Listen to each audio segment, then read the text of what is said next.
আসসালামু আলাইকুম এভরিওয়ান। অনেক দিন পরে আবার চলে আসলাম 300 ফিট নীলা মার্কেটে। আমি বসুন্ধরা এখান থেকে শুরু করতেছি। যাবো একটু নীলা মার্কেটে, আমার ছোট একটা কাজ আছে। কাজটা করার জন্য অনেক দিন পরে যাইতেছি। বাট এখন বাজে প্রায় 5:45, 5:40 বাজে।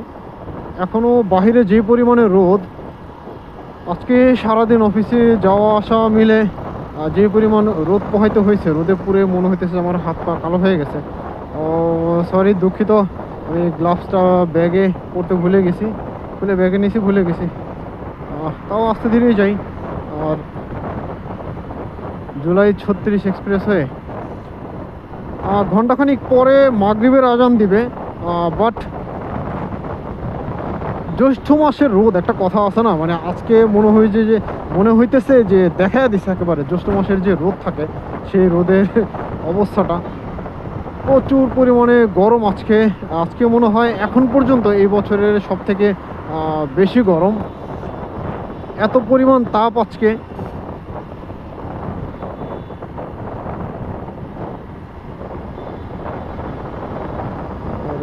হেলমেট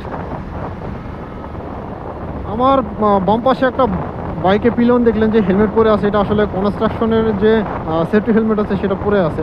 এটা আসলে পরাটা কতটুকু যুক্তিযুক্ত সেটা আমার মনে হয় যে এটা যুক্তিযুক্ত না, আর সেফটিও না। এই যে দেখেন আমার পাশ কাটিয়ে ওভারটেক করে চলে গেল। কিছু কিছু জিনিস দেখে ভালো লাগতেছে। 300 ফিটের রাস্তার মাঝখানে যে আইলাইন, তারপর হচ্ছে পাশের যে আইলাইন আছে, সেই আইলাইনের গাছগুলো অনেক বড় হয়ে গেছে। ভবিষ্যতে আরও বড় হবে। বেশিরভাগই হচ্ছে ফুল গাছ। এখানে আসলে বনজ গাছ লাগানো উচিত ছিল আমি মনে করি, কারণ ফুল গাছ এগুলো আপনার সৌন্দর্য বর্ধন করবে, কিন্তু অর্থনৈতিক যে একটা সম্পদ, সেটা আসলে এই ফুল গাছ দিয়ে অর্থনৈতিক সম্পদ হবে না। সরকার চাইলে এখানে বনজ গাছগুলো রোপণ করে, যে মাঝখানে যথেষ্ট আইল্যান্ডটা মাঝখানে যথেষ্ট পরিমাণে বড়, প্রায় 12-15 ফিটের মতো বড়, মাঝ বরাবর যদি বিভিন্ন রেন্ট্রি, ক্রয়, মেহগনি, তারপর হচ্ছে বিভিন্ন যে বনজ গাছ আছে সেগুলো যদি রোপণ করে, বা বিভিন্ন ফলজ গাছ আছে সেগুলো রোপণ করে, তাহলেও মোটামুটি ভবিষ্যতে সরকার আর্থিক দিক থেকে লাভবান হবে। কারণ এখানে তেমন একটা পরিচর্যার দরকার নেই, ওপেন জায়গা। আর যেহেতু বর্ষাকাল, বছরে আসবেই, বৃষ্টি হবেই, গাছপালা। শুকনো মৌসুমে এখানে কিছুটা হয়তো পরিচর্যা করা লাগতে পারে, গাছগুলো যখন প্রথম লাগানো হয় তখন পরিচর্যা করা লাগতে পারে। বাট এখন দরকার নেই, যেহেতু বর্ষার সিজন, চাইলে গাছ রোপণ করতে পারে। আর এখানে 300 ফিটে এই জায়গাগুলোতে প্রায় সময় হচ্ছে পুলিশের চেকপোস্ট হয়। এই যে দেখেন, আপনারা যারা বাইকার বা গাড়ি নিয়ে আসেন, ওভার স্পিডে কখনোই এখানে বাইক রাইড করবেন না। প্রায় সময় দেখা যায়, বিশেষ করে ছুটির দিনগুলোতে বিকেলবেলা কিছু ছেলেপেলে এখানে আসে, অ্যাক্সিডেন্ট হয়। গত কয়েকদিন আগে একটা ভিডিও দেখেছিলাম, যে ভিডিওতে দেখা যাচ্ছিল যে একজন 4B রাইডার, আমি 4B বাইকের দোষ দিচ্ছি না, উনি 4B রাইড করতেছিল, তাই আমি সেটা বললাম। উনি বাম পাশ থেকে এসে ডানে ক্রস করতেছিল। সামনে একজন বাইকার ভাই, সে খুব স্বাভাবিকলি তার রাস্তা ধরে যাচ্ছে, তার গন্তব্যে যাচ্ছে। বাট ওই রাইডারের কারণে, মানে উনি ওভার স্পিডে আসতেছিল, রাস্তার একেবারে বাম লেন থেকে ডান লেনে ক্রস করে যাইতেছিল। সো এই যে দেখেন, সামনে হেলমেট ছাড়া চলে যাইতেছে। তো এই কারণে ওই ভাইটাও খুব মারাত্মকভাবে অ্যাক্সিডেন্ট হয়, আহত হয়। তো পিছন থেকে তার কিছু কো রাইডার ছিল, তারা ভিডিও করতেছিল, মানে যেই 4B রাইডার ছিল, তার কো রাইডার ছিল, তারা ভিডিও করতেছিল। তার একটা ভিডিওতেই সেটা ধরা পড়ে এবং আমি সেটা দেখি। এটা আসলে খুবই মর্মান্তিক দুর্ঘটনা, কারণ আপনি কোনো দোষ করেন নেই, তারপর আপনি অ্যাক্সিডেন্ট করছেন। যেমন স্বাভাবিক, আমি এখানে যাচ্ছি, কেউ যদি পিছন থেকে এসে মেরে দেয়, তাহলে কিছু করার থাকবে না আমার। তারপরেও যারা এইভাবে ওভার স্পিডে রাইড করেন, তারা একটু বিশেষ করে সাবধানে রাইড করবেন, আপনার কারণে যাতে অন্য কারো ক্ষতি না হয়, এটা আসলে আপনারা একটু খেয়াল করবেন। আর মোটামুটি প্রতিনিয়তই 300 ফিটের বসুন্ধরা ইউটার্নের যে জায়গাটা পার হওয়ার পরে, এখানে যে আমি যে ঢাকা থেকে এদিকে আসলাম, এইদিকে আপনার পুলিশের চেকপোস্ট থাকে। চেকপোস্টে তারা স্পিড গান নিয়ে থাকে। স্পিড মাপে অনেক সময় হয়তো ধরতে পারে, অনেক সময় ধরতে পারে না। বেশিরভাগ ক্ষেত্রে দেখা যায় যে অনেক ভিডিওতে দেখা যায় পুলিশ ভাইরা ভিডিও করে, সেই ভিডিওতে দেখা যায় তারা স্বাভাবিক, কারণ ওভার স্পিডে আসে, তারা সামনে দাঁড়িয়ে নিজেরা অ্যাক্সিডেন্টের শিকার কেন হবেন, বরং দুর্ঘটনার শিকার কেন হবেন, এটা তারা করতে চায় না।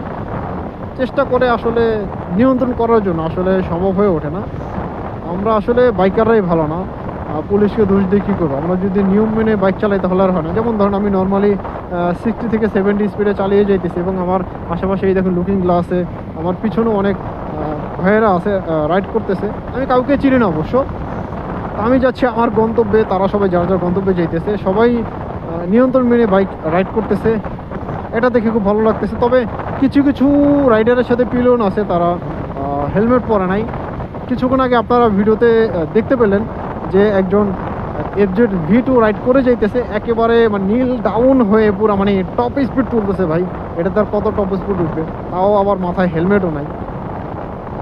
আমি কন্টিনিউ হেলমেট ইউজ করি, তবে একটা জিনিস দেখলাম যে হেলমেট ছাড়া আমি রাইড করতে পারি না, একদম বলতে পারেন যে রাইডই করতে পারি না। আর ওরা এত স্পিডে মানে 100+ স্পিডে কীভাবে যে রাইড করে সেটা আসলে আমার ধারণার বাইরে। ধুলাবালি কি এদের চোখে যায় না নাকি সেটাই আমি বুঝি না। তো আমি আমার গন্তব্যে চলে আসছি, নীলা মার্কেটে। আমি এখান থেকে ডানে যাব, কারণ বামে হচ্ছে ফায়ার সার্ভিস। আমার পিছনে একজন GPX ডেমন চালিয়ে আসতেছে এক ভাই। তবে আফসোসের বিষয় হলো তার পিছনে যে পিলন মেয়েটি আছে, মেয়েটি কোনো হেলমেট পরে নাই। ও এখনও এত পরিমাণ রোদ, মানে আমি যে বাইক থেকে নামলে আমার যে শরীরে কি অবস্থা হবে সেটাই আমি চিন্তা করতেছি। অবশ্যই ঘামা লাগবে। এই দেখেন পুলিশের গাড়ি এখানে আছে, বিভিন্ন জায়গায় পুলিশের গাড়ি আছে। আমি মনে হয় 5-6 মিনিটে চলে আসছি, একেবারে কুড়িলার এখান থেকে 6 মিনিটে চলে আসলাম। আসে ডানে বামে গাড়ি নাই, দেখে তারপরে পার হই। এখানে অটোগুলো পুরো রাস্তার মাঝখানে পার্কিং করে রাখছে। এটা হচ্ছে পূর্বাচল 1 নম্বর সেক্টর। আর এই ডান পাশে যে খালি জায়গাটা আপনারা দেখতেছেন, এই খালি জায়গাটাতে স্টেডিয়াম হবে একটা।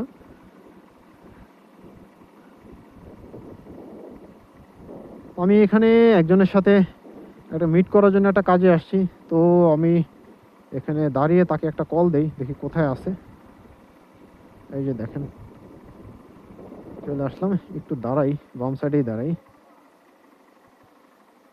আপাতত আমার রাইডিং ভিডিও এখানেই শেষ।